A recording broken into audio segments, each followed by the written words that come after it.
Okay po, magandang araw po uli sa inyo mga kapatiran ko sa pananampalataya at nandito na naman po ako muli ang inyong brother Joe, no, na magpapaalala na laging may Panginoon, laging nandyan ang Panginoong Hesus para titingin sa iyo. Oo, ikaw na nanonood. Gaano man katindi ang pinagdadaanan natin, sakit man yan, kahirapan man yan, problema, gaano man yan kalaki. Nothing is impossible with God. Ang Panginoon ang pinakamalaki, pinakamalawak sa lahat. Bakit ka matatakot dyan sa sakit mo?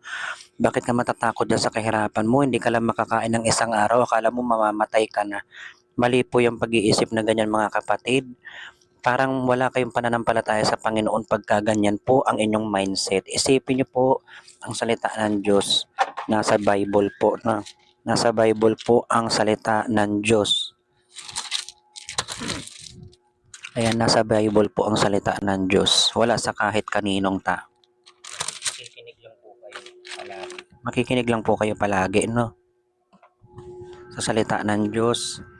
Babasahin ko po ang pagtulong sa kapwa. Ang ating topic ngayon, ang ating verse ay tungkol sa pagtulong sa kapwa. Okay. Hebrew chapter 13 verse 14. And at huwag nating kaligtaan. Binabasa ko po sa Bible.